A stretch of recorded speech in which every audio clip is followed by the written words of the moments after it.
ಬಹಳ ಸ್ಪಷ್ಟವಾಗಿ ಡಿ.ಕೆ. ಶಿವಕುಮಾರ್ ಅವರ ಹೆಸರು ಕೇಳಿ ಬರ್ತಾ ಇದೆ. ನಾನೇನೇನು ಹೇಳ್ತಾ ಇದೆ, ಯತ್ನಾಳ್ ಹೇಳ್ತಾ ಇದ್ರು ಅಂತ ಹಿಂದೆ. ಏನು ಅಂದ್ರೆ ಕಾಂಗ್ರೆಸ್ ಅಲ್ಲಿ ಒಂದು ಸಿಡಿ ಫ್ಯಾಕ್ಟರಿ ಇದೆ, ಬಿಜೆಪಿ ಅದು ಯಾರ್ಯಾರು ಅಂತ ಅವರೇ ಹೇಳ್ಕೋಬೇಕು. ಬಟ್ ಬಹಳ ದುರಂತದ ಪ್ರಕರಣ ಅಂತಂದ್ರೆ ಹೊಲಸು ರಾಜಕಾರಣ. ಮತ್ತೆ ಇನ್ನೂ ಈ ಬೇಸಿಕ್ಸ್ ಅಲ್ಲಿ ಸಿಕ್ಕಾಕೊಂಡಿದೀವಲ್ಲ ನಾವು.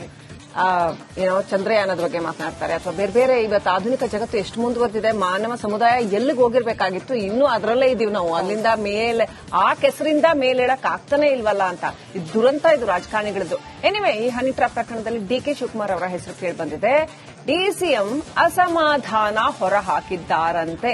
ಜೊತೆಗೆ ಡಿ.ಕೆ. ಶಿವಕುಮಾರ್ ಏನ್ ಹೇಳಿದ್ದಾರೆ ಅಂದ್ರೆ, ರಾಜೇಂದ್ರ ರಾಜಣ್ಣ ಇಷ್ಟೆಲ್ಲ ಮಾತಾಡ್ತಾರಲ್ಲ, ಸಿಡಿ ಇದ್ರೆ ರಿಲೀಸ್ ಮಾಡ್ಲಿ, ಅಂದ್ರೆ ಪೆನ್ ಡ್ರೈವ್ ಇದ್ರೆ ರಿಲೀಸ್ ಮಾಡ್ಲಿ, ಅದೇನಿದೆ ರಿಲೀಸ್ ಮಾಡ್ಲಿ ಅಂತ ಓಪನ್ ಚಾಲೆಂಜ್ ಹಾಕಿದ್ದಾರೆ.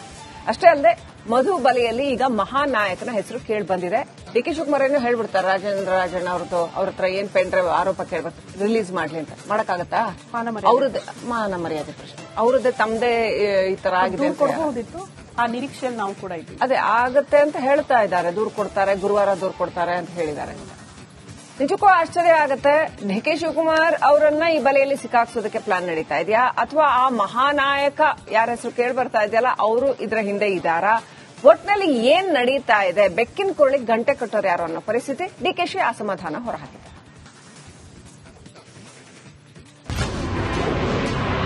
ಹನಿ ಟ್ರ್ಯಾಪ್ ಕೇಸ್ನಲ್ಲಿ ಡಿಕೆಶಿ ಹೆಸರು ಪ್ರಸ್ತಾಪ. ಡಿಕೆಶಿ ವಿರುದ್ಧ ಮುನಿರತ್ನ ಗಂಭೀರ ಆರೋಪ. ಆಪ್ತರೆದುರು ಡಿಸಿಎಂ ಅಸಮಾಧಾನ ಸ್ಫೋಟ. ಹನಿ ಟ್ರ್ಯಾಪ್ ಇದೀಗ ಎಲ್ಲಿ ಕೇಳಿದ್ರು ಹನಿ ಟ್ರ್ಯಾಪ್ನದ್ದೇ ಮಾತು, ಚರ್ಚೆ ಜೋರಾಗಿದೆ. ಇದೀಗ ಪ್ರಕರಣದಲ್ಲಿ ಡಿಕೆಶಿ ಹೆಸರು ಪ್ರಸ್ತಾಪವಾಗಿದ್ದು, ಡಿಸಿಎಂ ಡಿ.ಕೆ. ಶಿವಕುಮಾರ್ ಆಕ್ರೋಶ ವ್ಯಕ್ತಪಡಿಸಿದ್ದಾರೆ. ಆಪ್ತರ ಬಳಿ ಅಸಮಾಧಾನ ಹೊರಹಾಕಿದ್ದಾರೆ ಎನ್ನಲಾಗ್ತಿದೆ. ಹೌದು, ಮುನಿರತ್ನ ಡಿಕೆಶಿಯತ್ತ ನೇರ ಬೊಟ್ಟು ಮಾಡಿದ್ದಾರೆ. ಡಿಸಿಎಂ ಮೇಲೆ ಗಂಭೀರ ಆರೋಪ ಹೊರಿಸಿದ್ದಾರೆ. ಹನಿ ಟ್ರ್ಯಾಪ್ ಪ್ರಕರಣದಲ್ಲಿ ತಮ್ಮ ಹೆಸರು ಕೇಳಿ ಬರ್ತಿರೋದಕ್ಕೆ ಡಿಕೆಶಿ ಗರಂ ಆಗಿದ್ದಾರಂತೆ. ಜೊತೆಗೆ ಸದನದಲ್ಲಿ ಆ ಒಂದು ವಿಡಿಯೋವನ್ನ ಕಲೆ ಹಾಕಲು ಆಪ್ತರಿಗೆ ಸೂಚನೆ ನೀಡಿದ್ದಾರಂತೆ.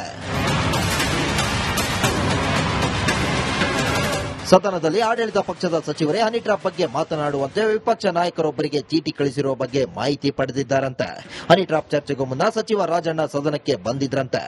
ಈ ವೇಳೆ ಆಡಳಿತ ಪಕ್ಷದ ಸಾಲಿನಿಂದ ಗ್ರೀನ್ ಇಂಕಿನಲ್ಲಿ ಬರೆದ ಚೀಟಿ ತಂದು ಪ್ರತಿಪಕ್ಷದ ಪ್ರಮುಖ ನಾಯಕರೊಬ್ಬರಿಗೆ ಮಾರ್ಷಲ್ ನೀಡಿದ್ದಾರಂತೆ.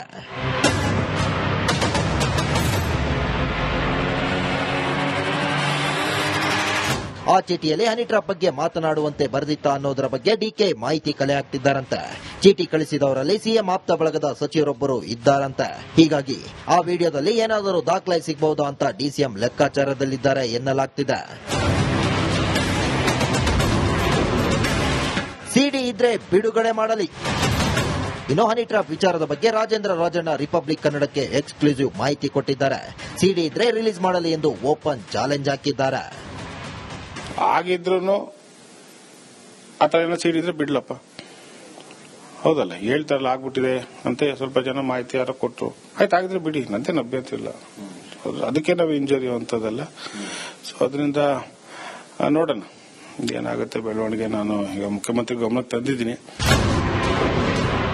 ಹನಿ ಟ್ರ್ಯಾಪ್ ಹಿಂದೆ ಮಹಾನಾಯಕನ ಕೈ. ಹನಿ ಟ್ರ್ಯಾಪ್ ಕೇಸ್ನಲ್ಲಿ ಮಹಾನಾಯಕನ ಹೆಸರು ಕೇಳಿ ಬಂದಿದೆ.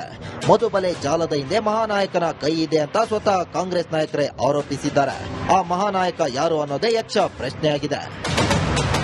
ನೀವಷ್ಟಕ್ಕೆ ನೀವೇ ಮಹಾನಾಯಕ ಅಂತ ಹೇಳ್ತೀರಾ, ಅದು ಮಹಾನಾಯಕ ಯಾರು ಬೇಕಾದ್ರೆ ಮಹಾನಾಯಕರಂತೂ ಇದ್ದಾರೆ, ಒಟ್ನಲ್ಲಿ ಇದಾರೆ, ಸೂತ್ರಧಾರಿ ಇದ್ದಾರೆ, ಇಲ್ದಲ್ಲೇ ಇವೆಲ್ಲ ನಡೆಯುತ್ತಾ? ಕಾಂಗ್ರೆಸ್ನಲ್ಲಿ ಹನಿ ಟ್ರ್ಯಾಪ್ ಕದನ ಶುರುವಾಗಿದ್ದು ಆಂತರಿಕ ಕಲಹಕ್ಕೆ ಕಾರಣವಾಗಿರೋದಂತೂ ಸುಳ್ಳಲ್ಲ. ಜೊತೆಗೆ ಆ ಮಹಾನಾಯಕ ಯಾರು ಅನ್ನೋ ಪ್ರಶ್ನೆ ತೀವ್ರ ಜಿಜ್ಞಾಸೆಗೆ ಕಾರಣವಾಗಿದ್ದು, ತನಿಖೆ ಬಳಿಕವೇ ಸತ್ಯಾಂಶ ಗೊತ್ತಾಗಬೇಕಿದೆ.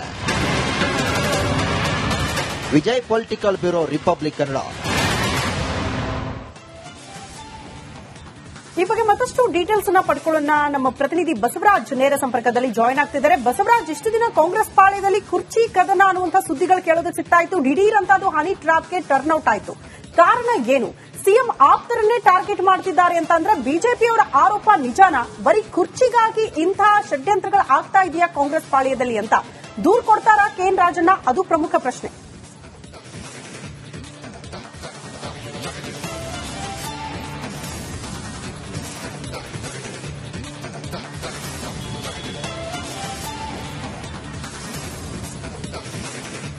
ಖಂಡಿತ ಶ್ರುತಿ ದೂರು ಕೊಡ್ಲೇಬೇಕಾಗುತ್ತೆ. ಯಾಕಂದ್ರೆ ಸದನದಲ್ಲಿ ಈ ವಿಷಯನ ಪ್ರಸ್ತಾಪ ಮಾಡಿದ ಬಳಿಕ ಮತ್ತು ರಾಜೇಂದ್ರ ರಾಜನ್ ಅವರು ಕೂಡ ಈಗಾಗಲೇ ಸ್ಪಷ್ಟನೆಯನ್ನು ಕೊಟ್ಟಿದ್ದಾರೆ. ನಾವು ಗುರುವಾರ ದೂರನ್ನು ಕೊಡ್ತೇವೆ. ಒಂದು ವೇಳೆ ನಮ್ಮ ತಂದೆ ರಾಜನ್ ಅವರು ಇದನ್ನ ವಿಚಾರವನ್ನ ಇಲ್ಲೇ ಕೈ ಬಿಟ್ಟರು ಕೂಡ ನಾನು ಈ ವಿಚಾರವನ್ನ ಕೈ ಬಿಡಲ್ಲ ಅನ್ನುವಂಥದ್ದನ್ನ ರಿಪಬ್ಲಿಕ್ ಕೊಟ್ಟಂತ ಸಂದರ್ಶನದಲ್ಲಿ ಸ್ಪಷ್ಟಪಡಿಸಿದ್ದಾರೆ. ಅಂದ್ರೆ ಈ ಪ್ರಕರಣ ಬಹಳ ಗಂಭೀರವಾಗಿದೆ ಅನ್ನುವಂಥದ್ದು ಅವರ ಆರೋಪ. ಇನ್ನೊಂದು ಕಡೆ ಇದು ಕುರ್ಚಿಗಾಗಿ ಕದನ ಅನ್ನೋದಕ್ಕಿಂತನೂ ಕೂಡ ಇದು ರಾಜಕೀಯ ಮೇಲಾಟಗಳ ಒಂದಷ್ಟು ಹಿಂದಿಂದಲೂ ಕೂಡ ನಡ್ಕೊಂಡ್ ಬಂದಿತ್ತು. ಸಿಎಂ ಬಣ ಡಿಸಿಎಂ ಬಣದ ಒಂದಷ್ಟು ವಾಗ್ಬುದ್ಧಗಳು ಸತತವಾಗಿ ರಾಜ್ಯ ರಾಜಕೀಯದಲ್ಲಿ ನಡೀತಾನೆ ಇದ್ವು. ಹಾಗಾಗಿ ಅದರ ಒಂದಷ್ಟು ಮಜಲುಗಳು ಈಗ ಸಿಡಿ ರಾಜಕಾರಣಕ್ಕೆ ತಿರ್ಕೊಂಡಿರ್ತಕ್ಕಂಥದ್ದು. ಆದ್ರೆ ಇಂಥವರೇ ಸ್ಪಷ್ಟವಾಗಿ ಮಾಡಿಸಿದಾರೆ ಅಂತ ಆರೋಪವನ್ನ ಇವರು ಮಾಡ್ತಿಲ್ಲ. ಇಂಥವರೇ ಇದ್ರ ಹಿಂದಿದ್ದಾರೆ ಅನ್ನುವಂತ ಒಂದು ಸ್ಪಷ್ಟನೆ ಕೂಡ ಸಿಗ್ತಾ ಇಲ್ಲ. ಹಾಗಾಗಿ ಒಂದು ಆರೋಪ ಅಂತೂ ಸ್ಪಷ್ಟವಾಗ್ತಾ ಇದೆ. ಕಳೆದ 1.5 ತಿಂಗಳ ಹಿಂದೆನೆ ಯಾರೆಲ್ಲ ಕಾಂಗ್ರೆಸ್ ರಿಪೋರ್ಟರ್ ಕಾಂಗ್ರೆಸ್ ಬೀಟ್ ಮಾಡ್ತಾರೆ ಎಲ್ಲ ವರದಿಗಾರರಿಗೆ ಇದ್ರ ಮಾಹಿತಿ ಇತ್ತು. ಏನಂದ್ರೆ ಈ ತರದ ಒಂದು ಪ್ರಕರಣಗಳಾಗಿದ್ದಾವೆ, ಆದ್ರೆ ಯಾರು ಬಾಯಿ ತೆಗಿತಾ ಇಲ್ಲ ಅನ್ನುವಂಥದ್ದು. ಆದ್ರೆ ಯಾವಾಗ ಸದನ ಇದು ಬಳಸಿಕೊಳ್ಳುವಂತ ಒಳ್ಳೆ ಅವಕಾಶ ಅನ್ನೋದು ರಾಜನ್ ಅವರಿಗೆ ಗೊತ್ತಾಯ್ತು ಮತ್ತು ಸಿಎಂ ಬಣಕ್ಕೂ ಗೊತ್ತಾಯ್ತು, ಅದನ್ನ ಸದನದಲ್ಲಿ ಪ್ರಸ್ತಾಪ ಮಾಡುವ ಮೂಲಕ ಒಂದಷ್ಟು ಗೊಂದಲದ ವಾತಾವರಣವನ್ನು ಕೂಡ ಸೃಷ್ಟಿಯಾಗಿರ್ತಕ್ಕಂಥದ್ದು. ಹೀಗಾಗಿ ಕಾಂಗ್ರೆಸ್ ಹೈಕಮಾಂಡ್ ಕೂಡ ಇದಕ್ಕೆ ಎಂಟ್ರಿ ಆಗಿದೆ. ನಿನ್ನೆ ಮಲ್ಲಿಕಾರ್ಜುನ್ ಖರ್ಗೆ ಅವರ ಸಿಎಂ ಅವರನ್ನು ಹುಡುಕೊಂಡು ಬಂದು ಈ ಪ್ರಕರಣವನ್ನು ಸೂಕ್ಷ್ಮವಾಗಿ ಹ್ಯಾಂಡಲ್ ಮಾಡಿ ಈಗಾಗಲೇ ರಾಜ್ಯ ಮಟ್ಟದಲ್ಲಿ ಮತ್ತು ರಾಷ್ಟ್ರ ಮಟ್ಟದಲ್ಲಿ ಕಾಂಗ್ರೆಸ್ಗೆ ತೀವ್ರವಾದಂತ ಮುಜುಗರ ಆಗುತ್ತೆ. ಮತ್ತು ಇದರಲ್ಲಿ ಪ್ರಕರಣದಲ್ಲಿ ಯಾರಾದ್ರೂ ಪಕ್ಷದವರೇ ಇದ್ದಾರೆ ಅನ್ನೋಂಥದ್ದೇನಾದ್ರೂ ಬೆಳಕಿಗೆ ಬಂದ್ಬಿಟ್ರೆ ಸರ್ಕಾರಕ್ಕೂ ಮುಜುಗರ ಆಗುತ್ತೆ. ಹಾಗಾಗಿ ನೀವು ಬಹಳ ಕೇರ್ಫುಲ್ ಆಗಿ ಹ್ಯಾಂಡಲ್ ಮಾಡಿ ಅನ್ನುವಂತ ಒಂದು ಸೂಚನೆಯನ್ನ ಈಗಾಗಲೇ ಹೈಕಮಾಂಡ್ ನಾಯಕರು ಕೊಟ್ಟು ಹೋಗಿದ್ದಾರೆ. ಹೀಗಾಗಿ ಈ ಒಂದು ಪ್ರಕರಣವನ್ನ ಎಷ್ಟು ಗಂಭೀರವಾಗಿ ಸರ್ಕಾರ ತೆಗೆದುಕೊಂಡು ಹೋದನ್ನ ಸೂಕ್ಷ್ಮವಾಗಿ ಅಂದ್ರೆ ಯಾವುದೇ ಅಂಶಗಳು ಹೊರಬೀಳದ ಅಂದ್ರೆ ಮಾಧ್ಯಮಗಳಿಗೆ ಸೇರಿದಂತೆ ಇನ್ನುಳಿದಂತೆ ಬಹಿರಂಗಗೊಳಿಸದೆ ಇದನ್ನು ಹ್ಯಾಂಡಲ್ ಮಾಡಬೇಕಾಗಿದೆ. ಒಂದು ವೇಳೆ ಪಕ್ಷದವ್ರದ್ದೇ ಇದರದ ಕೈವಾಡ ಇದ್ದದ್ದಾದಲ್ಲಿ ಅದು ಒಂದಷ್ಟು ವಿಚಾರಗಳು ಹೊರಬರದಂತಹ ಸ್ಥಿತಿ ಕೂಡ ನಿರ್ಮಾಣ ಆಗುವಂತ ಸಾಧ್ಯತೆಗಳಿದಾವೆ. ಆದ್ರೆ ಇಲ್ಲಿ ಕುರ್ಚಿ ಕದನ ಅಂತೂ ಇದು ಸ್ಪಷ್ಟವಾಗಿದ್ದಾವೆ. ಒಂದಷ್ಟು ಸಿಎಂ ಡಿಸಿಎಂ ಬಣದ ಮಧ್ಯೆ ಹಿಂದಿನಿಂದನೂ ಕೂಡ ಸಿಎಂ ಅಧಿಕಾರ ಹಂಚಿಕೆ ವಿಚಾರವಾಗಿ ಕದನ ನಡೆದಿತ್ತು. ಅದರ ಮುಂದುವರೆದ ಭಾಗವಾಗಿ ಈ ಸಿಡಿ ಪ್ರಹಸನಕ್ಕೆ ತಿರ್ಕೊಂಡಿರೋದು.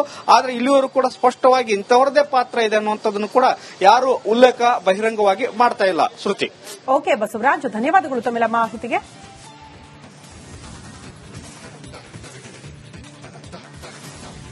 ಬಹಳ ಸ್ಪಷ್ಟವಾಗಿ ಡಿಕೆ ಶಿವಕುಮಾರ್ ಅವರ ಹೆಸರು ಕೇಳಿ ಬರ್ತಾ ಇದೆ. ನಾನೇನೇನು ಹೇಳ್ತಾ ಇದ್ದೆ, ಯತ್ನಾಳ್ ಹೇಳ್ತಾ ಇದ್ರು ಅಂತ ಹಿಂದೆ. ಏನು ಅಂದ್ರೆ ಕಾಂಗ್ರೆಸ್ ಅಲ್ಲಿ ಒಂದು ಸಿಡಿ ಫ್ಯಾಕ್ಟರಿ ಇದೆ, ಬಿಜೆಪಿ ಅದು ಯಾರ್ಯಾರು ಅಂತ ಅವರೇ ಹೇಳ್ಕೋಬೇಕು. ಬಟ್ ಬಹಳ ದುರಂತದ ಪ್ರಕರಣ ಅಂತ ಹೊಲಸು ರಾಜಕಾರಣ. ಮತ್ತೆ ಇನ್ನೂ ಈ ಬೇಸಿಕ್ಸ್ ಅಲ್ಲಿ ಸಿಕ್ಕಾಕೊಂಡಿದೀವಲ್ಲ ನಾವು. ಏನೋ ಚಂದ್ರಯಾನದ ಬಗ್ಗೆ ಮಾತನಾಡ್ತಾರೆ ಅಥವಾ ಬೇರೆ ಬೇರೆ. ಇವತ್ತು ಆಧುನಿಕ ಜಗತ್ತು ಎಷ್ಟು ಮುಂದುವರೆದಿದೆ, ಮಾನವ ಸಮುದಾಯ ಎಲ್ಲಿಗೆ ಹೋಗಿರ್ಬೇಕಾಗಿತ್ತು, ಇನ್ನೂ ಅದರಲ್ಲೇ ಇದೀವಿ ನಾವು. ಅಲ್ಲಿಂದ ಮೇಲೆ ಆ ಕೆಸರಿಂದ ಮೇಲೇಳಕ್ ಆಗ್ತಾನೆ ಇಲ್ವಲ್ಲ ಅಂತ. ಇದು ದುರಂತ, ಇದು ರಾಜಕಾರಣಿಗಳದ್ದು. ಎನಿವೆ, ಈ ಹನಿ ಟ್ರಾಪ್ ಪ್ರಕರಣದಲ್ಲಿ ಡಿಕೆ ಶಿವಕುಮಾರ್ ಅವರ ಹೆಸರು ಕೇಳಿ ಬಂದಿದೆ. ಡಿಸಿಎಂ ಅಸಮಾಧಾನ ಹೊರ ಹಾಕಿದ್ದಾರಂತೆ. ಜೊತೆಗೆ ಡಿಕೆ ಶಿವಕುಮಾರ್ ಏನ್ ಹೇಳಿದ್ದಾರೆ ಅಂದ್ರೆ, ರಾಜೇಂದ್ರ ರಾಜಣ್ಣ ಇಷ್ಟೆಲ್ಲ ಮಾತಾಡ್ತಾರಲ್ಲ, ಸಿಡಿ ಇದ್ರೆ ರಿಲೀಸ್ ಮಾಡ್ಲಿ, ಅಂದ್ರೆ ಪೆನ್ ಡ್ರೈವ್ ಇದ್ರೆ ರಿಲೀಸ್ ಮಾಡ್ಲಿ, ಅದೇನಿದೆ ರಿಲೀಸ್ ಮಾಡ್ಲಿ ಅಂತ ಓಪನ್ ಚಾಲೆಂಜ್ ಹಾಕಿದ್ದಾರೆ. ಅಷ್ಟೇ ಅಲ್ಲದೆ ಮಧು ಬಲಿಯಲ್ಲಿ ಈಗ ಮಹಾನಾಯಕನ ಹೆಸರು ಕೇಳಿ ಬಂದಿದೆ. ಡಿಕೆ ಶಿವಕುಮಾರ್ ಏನೋ ಹೇಳ್ಬಿಡ್ತಾರೆ, ರಾಜೇಂದ್ರ ರಾಜಣ್ಣ ಅವ್ರದ್ದು ಅವ್ರ ಹತ್ರ ಏನ್ ಪೆನ್ ಡ್ರೈವ್ ಆರೋಪ ಕೇಳ್ಬೇಕು, ರಿಲೀಸ್ ಮಾಡ್ಲಿ ಅಂತ. ಮಾಡಕ್ಕಾಗತ್ತಾ? ಅವ್ರದ್ದು ಮಾನ ಮರ್ಯಾದೆ ಪ್ರಶ್ನೆ, ಅವ್ರದ್ದೇ ತಮ್ಮದೇ ಈ ತರ ಆಗಿದೆ. ಆ ನಿರೀಕ್ಷೆಯಲ್ಲಿ ನಾವು ಕೂಡ ಇದ್ದೀವಿ. ಅದೇ ಆಗತ್ತೆ ಅಂತ ಹೇಳ್ತಾ ಇದ್ದಾರೆ. ದೂರು ಕೊಡ್ತಾರೆ, ಗುರುವಾರ ದೂರು ಕೊಡ್ತಾರೆ ಅಂತ ಹೇಳಿದ್ದಾರೆ. ನಿಜಕ್ಕೂ ಆಶ್ಚರ್ಯ ಆಗುತ್ತೆ. ಡಿ ಕೆ ಶಿವಕುಮಾರ್ ಅವರನ್ನ ಈ ಬಲೆಯಲ್ಲಿ ಸಿಕ್ಕಾಕ್ಸೋದಕ್ಕೆ ಪ್ಲಾನ್ ನಡೀತಾ ಇದೆಯಾ, ಅಥವಾ ಆ ಮಹಾನಾಯಕ ಯಾರ ಹೆಸರು ಕೇಳಿ ಬರ್ತಾ ಇದೆಯಲ್ಲ ಅವರು ಇದರ ಹಿಂದೆ ಇದ್ದಾರಾ? ಒಟ್ನಲ್ಲಿ ಏನ್ ನಡೀತಾ ಇದೆ? ಬೆಕ್ಕಿನ ಕೊಳ್ಳಿ ಗಂಟೆ ಕಟ್ಟೋರು ಯಾರು ಅನ್ನೋ ಪರಿಸ್ಥಿತಿ. ಡಿಕೆಶಿ ಅಸಮಾಧಾನ ಹೊರಹಾಕಿದೆ.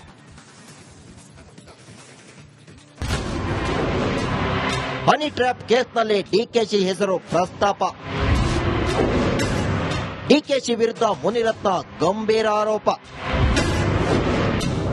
ಆಪ್ತರೆದುರು ಡಿಸಿಎಂ ಅಸಮಾಧಾನ ಸ್ಫೋಟ. ಹನಿ ಟ್ರ್ಯಾಪ್ ಇದೀಗ ಎಲ್ಲಿ ಕೇಳಿದ್ರು ಹನಿ ಟ್ರ್ಯಾಪ್ನದ್ದೇ ಮಾತು, ಚರ್ಚೆ ಜೋರಾಗಿದೆ. ಇದೀಗ ಪ್ರಕರಣದಲ್ಲಿ ಡಿಕೆಶಿ ಹೆಸರು ಪ್ರಸ್ತಾಪವಾಗಿದ್ದು, ಡಿಸಿಎಂ ಡಿಕೆ ಶಿವಕುಮಾರ್ ಆಕ್ರೋಶ ವ್ಯಕ್ತಪಡಿಸಿದ್ದಾರೆ. ಆಪ್ತರ ಬಳಿ ಅಸಮಾಧಾನ ಹೊರಹಾಕಿದ್ದಾರೆ ಎನ್ನಲಾಗ್ತಿದೆ. ಹೌದು, ಮುನಿರತ್ನ ಡಿಕೆಶಿಯತ್ತ ನೇರ ಬೊಟ್ಟು ಮಾಡಿದ್ದಾರೆ. ಡಿಸಿಎಂ ಮೇಲೆ ಗಂಭೀರ ಆರೋಪ ಹೊರಿಸಿದ್ದಾರೆ. ಹನಿ ಟ್ರಾಪ್ ಪ್ರಕರಣದಲ್ಲಿ ತಮ್ಮ ಹೆಸರು ಕೇಳಿ ಬರ್ತಿರೋದಕ್ಕೆ ಡಿಕೆಶಿ ಗರಂ ಆಗಿದ್ದಾರಂತೆ. ಜೊತೆಗೆ ಸದನದಲ್ಲಿ ಆ ಒಂದು ವಿಡಿಯೋವನ್ನ ಕಲೆ ಹಾಕಲು ಆಪ್ತರಿಗೆ ಸೂಚನೆ ನೀಡಿದ್ದಾರಂತೆ. ಸದನದಲ್ಲಿ ಆಡಳಿತ ಪಕ್ಷದ ಸಚಿವರೇ ಹನಿ ಟ್ರಾಪ್ ಬಗ್ಗೆ ಮಾತನಾಡುವಂತೆ ವಿಪಕ್ಷ ನಾಯಕರೊಬ್ಬರಿಗೆ ಚೀಟಿ ಕಳಿಸಿರುವ ಬಗ್ಗೆ ಮಾಹಿತಿ ಪಡೆದಿದ್ದಾರಂತೆ. ಹನಿ ಟ್ರಾಪ್ ಚರ್ಚೆಗೂ ಮುನ್ನ ಸಚಿವ ರಾಜಣ್ಣ ಸದನಕ್ಕೆ ಬಂದಿದ್ರಂತೆ. ಈ ವೇಳೆ ಆಡಳಿತ ಪಕ್ಷದ ಸಾಲಿನಿಂದ ಗ್ರೀನ್ ಇಂಕಿನಲ್ಲಿ ಬರೆದ ಚೀಟಿ ತಂದು ಪ್ರತಿಪಕ್ಷದ ಪ್ರಮುಖ ನಾಯಕರೊಬ್ಬರಿಗೆ ಮಾರ್ಷಲ್ ನೀಡಿದ್ದಾರಂತೆ.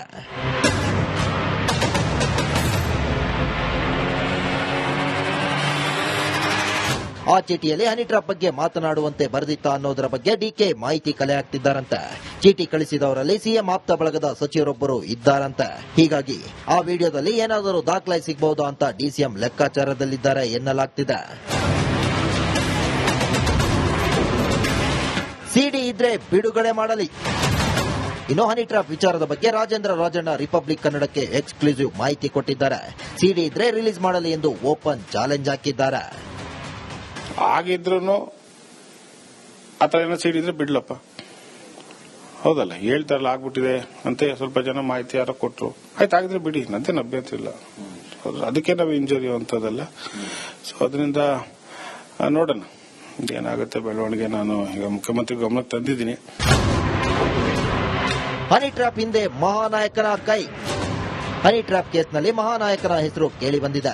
ಮಧುಬಲೆ ಜಾಲದ ಹಿಂದೆ ಮಹಾನಾಯಕನ ಕೈ ಇದೆ ಅಂತ ಸ್ವತಃ ಕಾಂಗ್ರೆಸ್ ನಾಯಕರೇ ಆರೋಪಿಸಿದ್ದಾರೆ. ಆ ಮಹಾನಾಯಕ ಯಾರು ಅನ್ನೋದೇ ಯಕ್ಷ ಪ್ರಶ್ನೆಯಾಗಿದೆ. ನೀವಷ್ಟಕ್ಕೆ ನೀವೇ ಮಹಾನಾಯಕ ಅಂತ ಹೇಳ್ತೀರಾ, ಅದು ಮಹಾನಾಯಕ ಯಾರು ಬೇಕಾದ್ರೆ ಮಹಾನಾಯಕರಂತೂ ಇದ್ದಾರೆ, ಒಟ್ನಲ್ಲಿ ಇದಾರೆ, ಸೂತ್ರಧಾರಿ ಇದಾರೆ, ಇಲ್ದಲ್ಲೇ ಇವೆಲ್ಲ ನಡೆಯುತ್ತಾ? ಕಾಂಗ್ರೆಸ್ನಲ್ಲಿ ಹನಿ ಟ್ರಾಪ್ ಕದನ ಶುರುವಾಗಿದ್ದು ಆಂತರಿಕ ಕಲಹಕ್ಕೆ ಕಾರಣವಾಗಿರೋದಂತೂ ಸುಳ್ಳಲ್ಲ. ಜೊತೆಗೆ ಆ ಮಹಾನಾಯಕ ಯಾರು ಅನ್ನೋ ಪ್ರಶ್ನೆ ತೀವ್ರ ಜಿಜ್ಞಾಸೆಗೆ ಕಾರಣವಾಗಿದ್ದು ತನಿಖೆ ಬಳಿಕವೇ ಸತ್ಯಾಂಶ ಗೊತ್ತಾಗಬೇಕಿದೆ. Vijay political bureau, republic Kannada. ಈ ಬಗ್ಗೆ ಮತ್ತಷ್ಟು ಡೀಟೇಲ್ಸ್ ಅನ್ನ ಪಡ್ಕೊಳ್ಳೋಣ. ನಮ್ಮ ಪ್ರತಿನಿಧಿ ಬಸವರಾಜ್ ನೇರ ಸಂಪರ್ಕದಲ್ಲಿ ಜಾಯ್ನ್ ಆಗ್ತಿದ್ದಾರೆ. ಬಸವರಾಜ್, ಇಷ್ಟು ದಿನ ಕಾಂಗ್ರೆಸ್ ಪಾಳ್ಯದಲ್ಲಿ ಕುರ್ಚಿ ಕದನ ಅನ್ನುವಂಥ ಸುದ್ದಿಗಳು ಕೇಳೋದಕ್ಕೆ ಸಿಗ್ತಾ ಇತ್ತು. ದಿಢೀರ್ ಅಂತ ಅದು ಹನಿ ಟ್ರಾಪ್ಗೆ ಟರ್ನ್ ಔಟ್ ಆಯ್ತು. ಕಾರಣ ಏನು? ಸಿಎಂ ಆಪ್ತರನ್ನೇ ಟಾರ್ಗೆಟ್ ಮಾಡ್ತಿದ್ದಾರೆ ಅಂತ ಅಂದ್ರೆ ಬಿಜೆಪಿಯವರ ಆರೋಪ ನಿಜಾನ? ಬರೀ ಕುರ್ಚಿಗಾಗಿ ಇಂತಹ ಷಡ್ಯಂತ್ರಗಳು ಆಗ್ತಾ ಇದೆಯಾ ಕಾಂಗ್ರೆಸ್ ಪಾಳ್ಯದಲ್ಲಿ ಅಂತ ದೂರ್ ಕೊಡ್ತಾರಾ ಕೆಎನ್ ರಾಜಣ್ಣ? ಅದು ಪ್ರಮುಖ ಪ್ರಶ್ನೆ.